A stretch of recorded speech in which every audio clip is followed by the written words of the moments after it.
Sadness is a universal human experience that touches everyone at some juncture in life.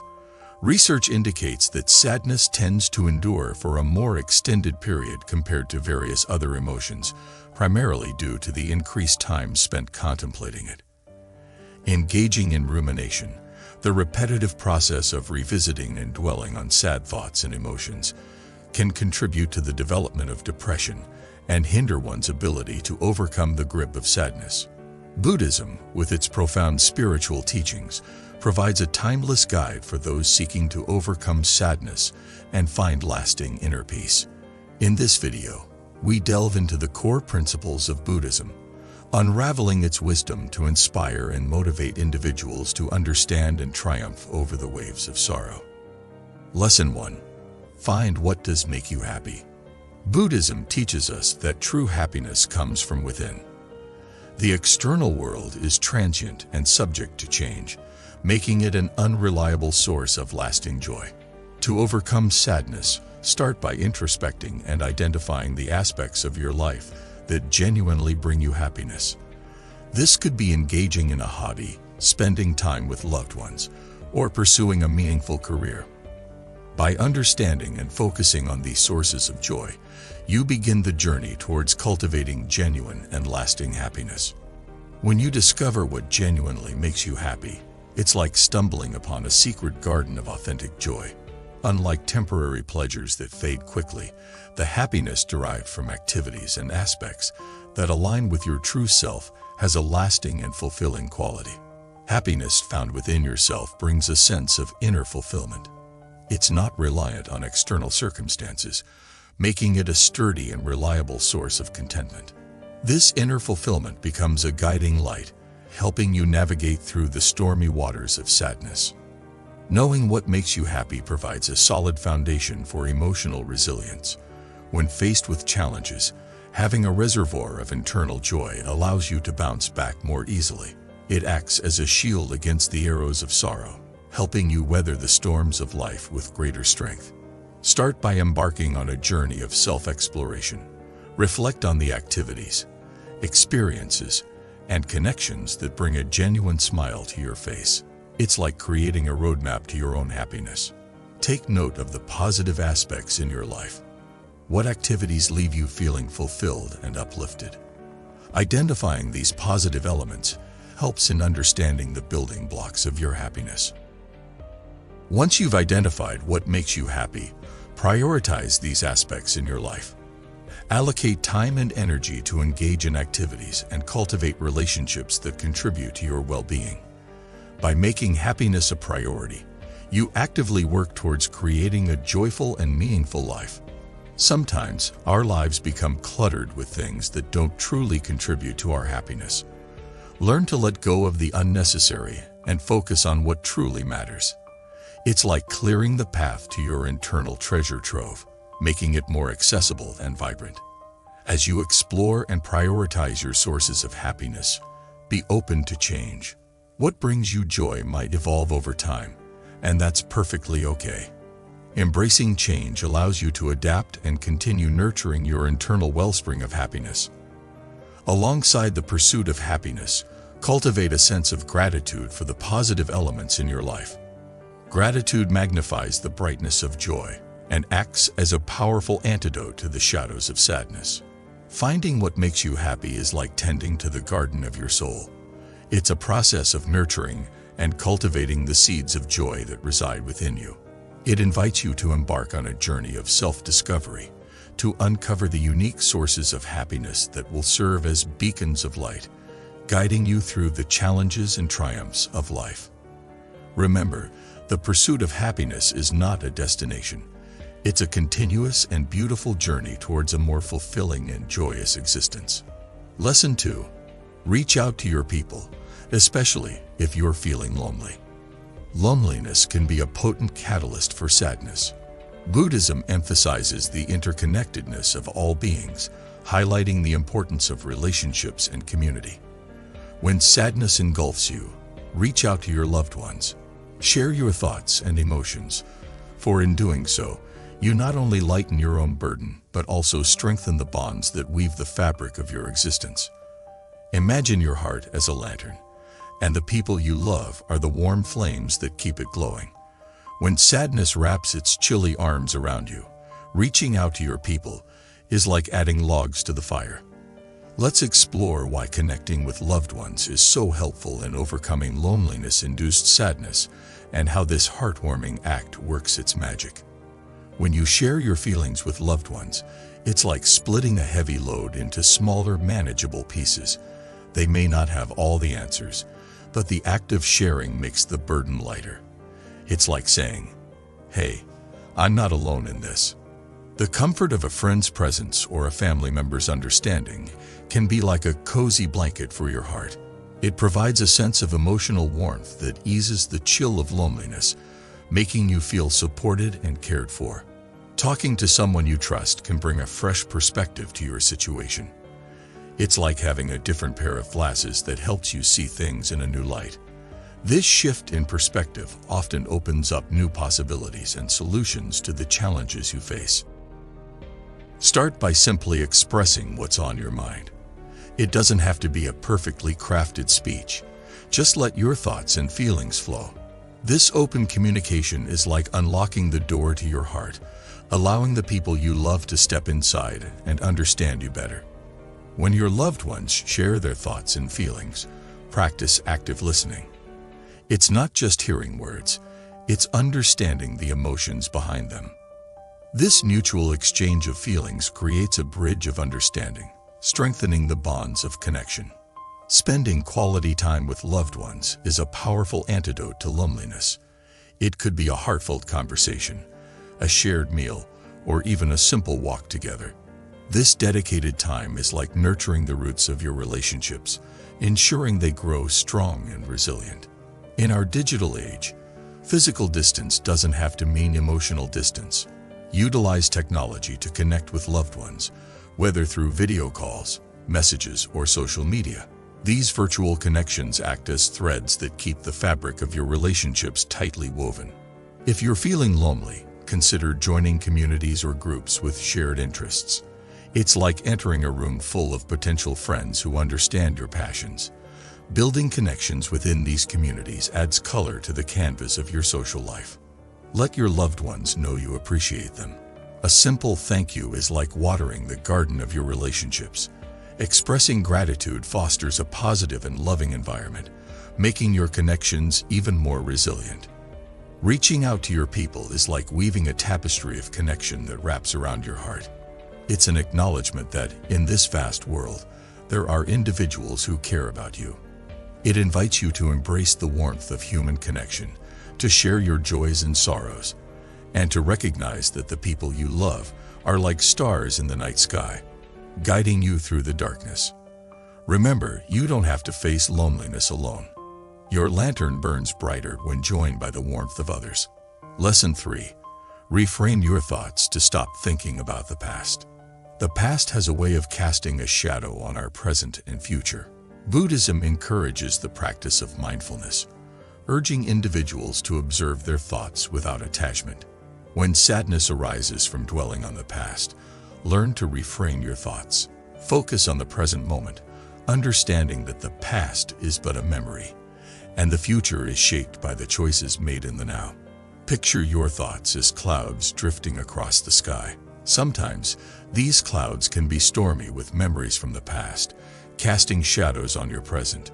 Reframing your thoughts is like becoming a gentle breeze, guiding those clouds away.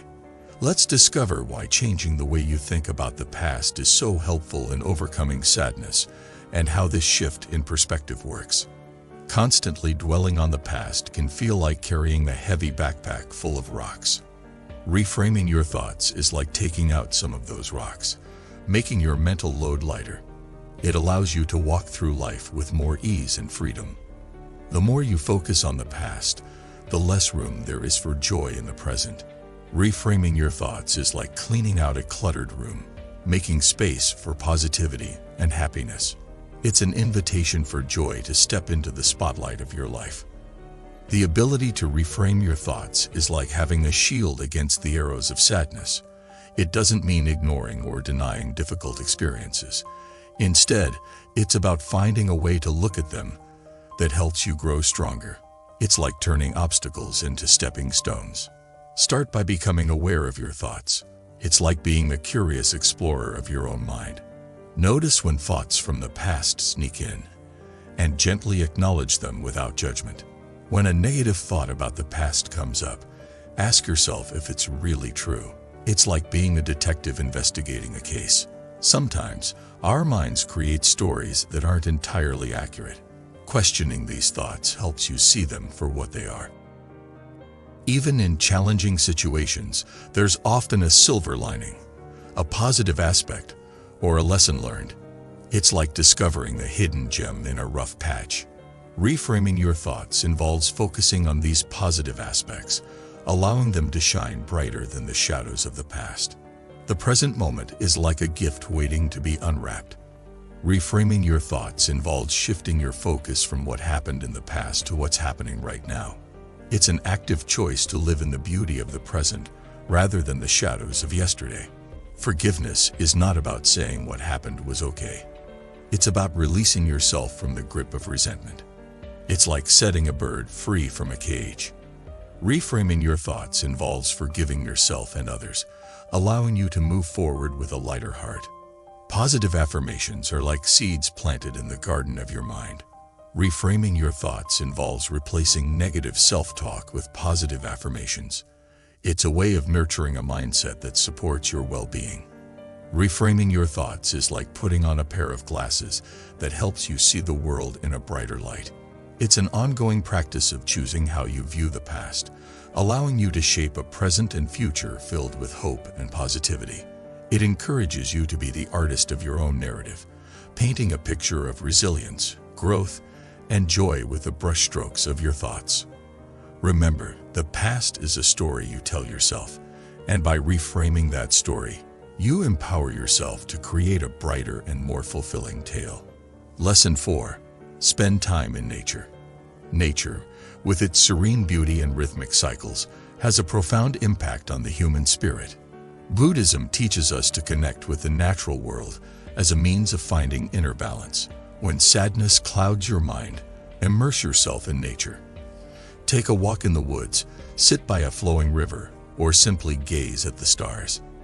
The simplicity and purity of nature have the power to soothe the troubled soul. Imagine nature as a magical healer, a gentle friend that can ease the ache in your heart. When sadness looms, spending time in nature is like wrapping yourself in a warm, comforting blanket. Let's explore why immersing yourself in the natural world is so helpful in overcoming sadness and how this simple act works its soothing magic. Nature has a unique way of calming the storm within your mind. It's like a gentle lullaby that soothes the anxious thoughts and worries. When surrounded by the beauty of the outdoors, the mind finds a moment of peace. Nature exists in the here and now. When you're amidst trees, flowers, or under the open sky, it's like a gentle reminder to be present. This connection with the present moment acts as a balm for the wounds of the past and anxieties about the future. The vastness of nature puts things into perspective. It's like stepping back and seeing the bigger picture. Your worries may feel smaller in comparison to the grandeur of the natural world, helping you gain a fresh outlook on life. Start by simply observing the natural elements around you. It could be the rustling leaves, the song of birds, or the ripple of a stream. This simple act of observation is like entering a meditation, bringing your attention to the beauty unfolding in the present moment. The air in nature is different. It's like a breath of fresh energy. Take deep breaths and fill your lungs with this revitalizing air. It's like inhaling positivity and exhaling negativity, allowing you to release the weight of sadness. Nature has a grounding effect, like the feeling of standing barefoot on soft grass. Allow yourself to be rooted in the present. Feel the textures beneath your feet and let the earth's stability reassure you that, just like the seasons, emotions too shall pass. Take a leisurely walk in nature. It's not about reaching a destination. It's about the journey. Walking mindfully, paying attention to each step, is like a moving meditation. It helps to clear the mental fog and brings a sense of clarity. Nature is a sensory delight. Engage your senses by touching the leaves, listening to the sounds, and smelling the scents around you. This sensory immersion is like a symphony that awakens your senses, inviting you to fully experience the beauty of the moment. Spend time with living things in nature, plants, animals, or even a flowing river. This connection is like tapping into the pulse of life. It reminds you that, just like every leaf and creature, you are a part of the intricate dance of existence. Spending time in nature is like receiving a warm hug from the universe. It's a sanctuary where you can retreat, allowing the healing powers of the natural world to mend the wounds of sadness. It encourages you to step outside, breathe in the freshness, and let nature's gentle embrace guide you towards a place of peace and serenity. Remember, nature is not just a place to visit. It's a home where your heart can find solace. Lesson 5. Seek help if you think you may be dealing with depression.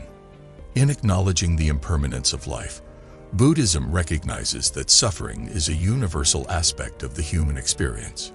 If sadness transforms into a persistent state of despair, seeking professional help is a courageous and wise decision. Mental health is an integral part of overall well-being, and Buddhism advocates for recognizing when external assistance is needed to navigate the complex terrain of the mind. Imagine seeking help as asking for directions when you're lost. When sadness feels like an overwhelming maze, asking for help is like having a guide who knows the way out. Let's explore why reaching out for assistance is so helpful in overcoming sadness, especially when it might be turning into something more serious like depression, and how this simple act can lead to a brighter path. Just like you wouldn't carry a heavy load alone, seeking help means sharing the weight of your emotions. It's like having a helping hand to carry the burden, making it more manageable. Seeking help often involves talking to professionals who are like experienced travelers in the realm of emotions.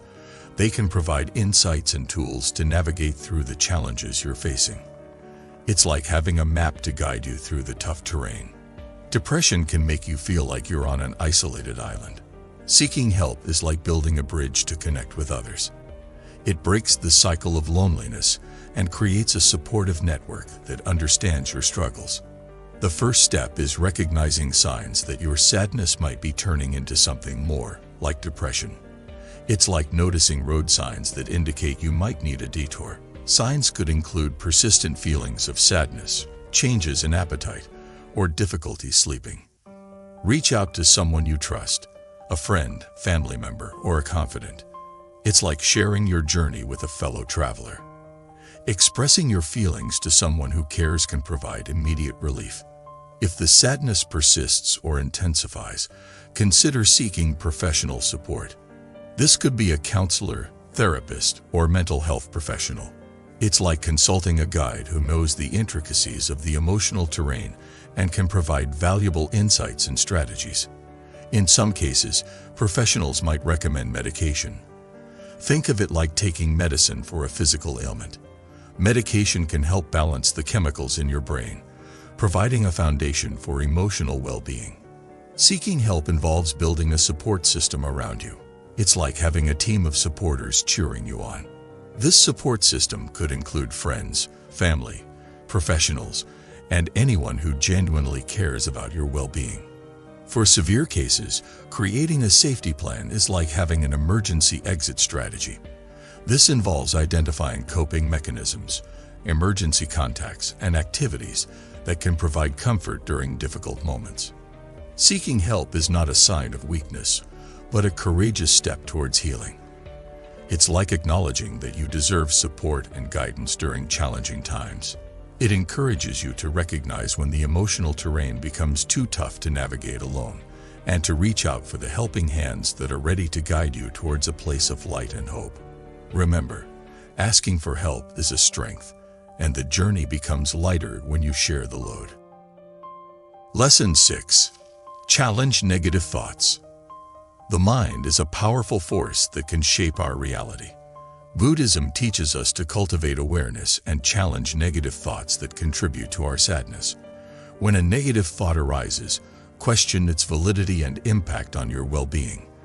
By consciously challenging and replacing negative thoughts with positive affirmations, you take control of your mental landscape and pave the way for a more positive and resilient mindset.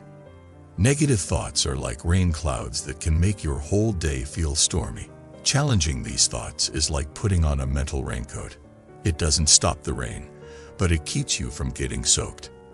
By questioning negative thoughts, you create a shield against their impact. Imagine your mind as a garden, and negative thoughts are like weeds trying to take over. Challenging these thoughts is like pulling out those weeds. It makes room for the flowers of positivity to bloom. It's not about ignoring the weeds. It's about tending to your mental garden with care. Negative thoughts can feel like a broken record playing the same sad song over and over. Challenging these thoughts is like changing the tune. It's about choosing a melody that uplifts your spirit and drowns out the melancholy notes. By actively challenging negative thoughts, you take control of the playlist in your mind. Your thoughts are powerful architects that shape your reality. Negative thoughts can build walls that block your view of happiness. Challenging these thoughts is like becoming an architect of joy, constructing bridges instead of barriers. It's about creating pathways to a brighter and more positive perspective. Challenging negative thoughts is not about pretending everything is perfect. It's about finding the silver lining in the storm clouds. It's like looking for the rainbow after the rain. By questioning the validity of negative thoughts, you uncover the rays of hope that exist even in challenging moments. Negativity can be like a fog that distorts your vision. Challenging negative thoughts is like bringing clarity to your mental landscape. It's about seeing things as they are, not as the fog wants you to perceive them. By challenging negative thoughts, you cut through the mist and gain a clearer perspective. Challenging negative thoughts is a gentle rebellion against the gloom that sadness brings. It's about reclaiming the power of your mind and steering it towards a more positive direction. It encourages you to be the captain of your mental ship, navigating through the stormy seas of negative thoughts with resilience and determination. Remember, you have the strength to challenge the clouds and let the sun shine in. Lesson 7.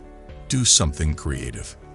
Creativity is a channel through which the soul expresses itself. Buddhism encourages engaging in creative pursuits as a means of self-discovery and healing. When sadness lingers, immerse yourself in a creative endeavor. Whether it's painting, writing, music, or any other form of artistic expression, the act of creation has the power to uplift the spirit and bring forth a renewed sense of purpose. When sadness wraps around you like a heavy blanket, doing something creative is like a burst of colorful confetti cutting through the gray. Creativity is like a playground for your emotions. When you engage in creative activities, it's like giving your emotions a space to play and express themselves. Whether it's drawing, writing, or crafting, these activities become a canvas where your feelings can take shape. Doing something creative is like tapping into a hidden well of joy within yourself. It's not about being a professional artist. It's about enjoying the process.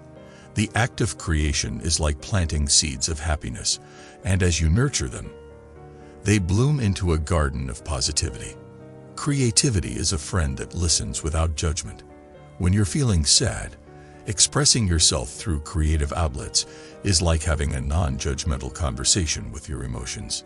It's a way of saying, "I hear you, and you're allowed to be here." Engaging in creative activities is like opening a door to new possibilities. It's about trying something different and discovering hidden talents. Creativity is not about perfection. It's about exploration and embracing the joy of experimentation. Creativity is a gentle rebellion against the monotony of sadness. When life feels gray, engaging in creative pursuits is like adding splashes of color to your world. It's an invitation to dance with the vibrant hues of your imagination and break free from the chains of melancholy. The act of creation is like a therapy session for your soul. It allows you to release pent-up emotions, like squeezing a stress ball for your mind. Whether it's painting, writing, or making music, these creative endeavors become a therapeutic outlet for your feelings. Creativity is a bridge to mindfulness. When you're immersed in a creative task, it's like entering a state of flow. Your mind becomes focused on the present moment, and worries about the past or future take a backseat. It's a mindful journey into the realms of your own imagination.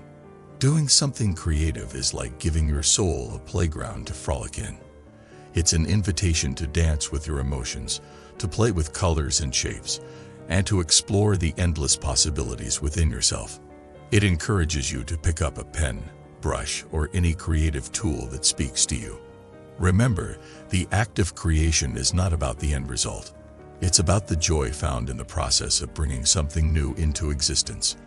Let your creativity be a guiding light through the shadows of sadness, leading you towards a brighter and more colorful inner world. Lesson 8. Practice self-care.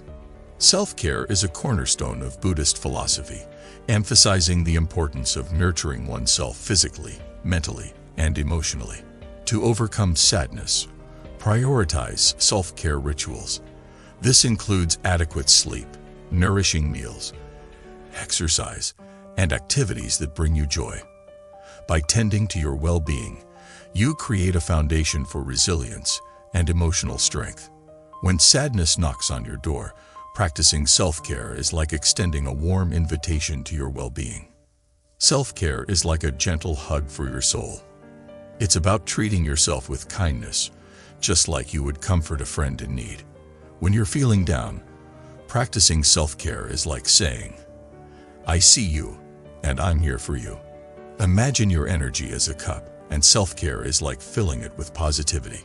When you engage in self-care activities, it's like adding drops of joy to your cup. These drops accumulate, gradually lifting the heaviness of sadness. Taking care of yourself is like being your own best friend. It's not about being selfish. It's about acknowledging your own needs and giving yourself the love you deserve. Practicing self-care is like building a strong foundation of self-love. Self-care is like hitting the pause button in the hustle of life. It's about taking a moment to breathe and check in with yourself. When sadness lingers, practicing self-care is like creating a sanctuary where you can retreat and recharge. Engaging in self-care activities is like creating a buffer against stress. It's not about avoiding challenges. It's about fortifying yourself to face them with resilience. Self-care is like putting on armor for your emotional well-being. Self-care is a reminder that your needs matter. When you prioritize self-care, it's like telling yourself, "You are important." It's an act of self-acknowledgement that contributes to a positive and nurturing relationship with yourself. Practicing self-care is like tending to the garden of your physical and mental well-being. It involves simple acts like getting enough sleep, eating nourishing meals, and taking breaks. These acts are like watering and nurturing the seeds of your overall health. Self-care is not a luxury. It's a necessity for your well-being. It encourages you to be kind to yourself, to listen to your needs, and to practice self-care as a way of replenishing your energy. Remember, you are worthy of the care you give to others, and by nurturing yourself, you create a foundation for resilience and joy in the face of sadness. Lesson 9. Try mindfulness. Mindfulness, a central practice in Buddhism, involves being fully present in the current moment. When sadness overwhelms you, turn to mindfulness as a tool for anchoring yourself in the present. Through practices such as meditation and conscious breathing, you cultivate a state of awareness that allows you to observe your emotions without being consumed by them. Mindfulness provides a path to inner peace and clarity. When the storms of sadness rage within, trying mindfulness is like finding a calm harbor amidst the turbulent waves. Mindfulness is like a gentle anchor for your thoughts. When sadness causes a whirlwind of emotions, practicing mindfulness is like dropping this anchor, grounding you in the present moment. It's about saying, "I'm here, and this moment is where I can find peace." Imagine your mind as a busy highway, and mindfulness is like a traffic cop directing the flow. It's not about stopping the thoughts. It's about guiding them in an orderly manner. When sadness overwhelms, practicing mindfulness is like finding a calming rhythm in the chaos. Mindfulness is like a spotlight on the stage of your awareness. It's about paying attention to your thoughts and feelings without getting lost in them. When sadness takes center stage, practicing mindfulness is like dimming the spotlight on negativity and broadening the illumination to the whole stage of your consciousness. Trying mindfulness is like learning to dance with your breath. It's not about controlling the storm, but finding stillness within it. When sadness clouds your mind, practicing mindfulness is like dancing in the rain, feeling each drop without getting soaked. Mindfulness is like a gentle breeze that clears away the fog of sadness. It's about observing your thoughts and emotions without judgment. When sadness creates a mental haze, practicing mindfulness is like inviting this breeze to blow away the mist, revealing the clarity beneath. Mindfulness is a friend that whispers, "Be here now," in your ear. When the past or future fuels your sadness, practicing mindfulness is like gently redirecting your focus to the present moment. It's about embracing the now as a sanctuary from the weight of yesterday and the uncertainty of tomorrow. Trying mindfulness is not about escaping from sadness. It's about changing your relationship with it. It encourages you to dip your toes into the waters of mindfulness, to start with simple practices like mindful breathing and awareness. Remember, mindfulness is a journey, not a destination. By weaving this practice into your life, you create a path that leads you from the storms of sadness to the tranquil shores of the present moment. Lesson 10. Practice gratitude. When the clouds of sadness linger, practicing gratitude is like finding sunshine in unexpected places. Gratitude is like a magnifying glass for the good in your life. When sadness casts a shadow, practicing gratitude is like adjusting this lens to focus on the bright spots. It's about saying, even in the storm, there are rays of sunshine. Imagine gratitude as a gentle embrace for your heart. It's about acknowledging the positive aspects of your life, big or small. When sadness tightens its grip, practicing gratitude is like offering your heart a reassuring hug. It's a way of saying, there is goodness, even in the midst of challenges. Gratitude is like a friendly reminder to count your blessings.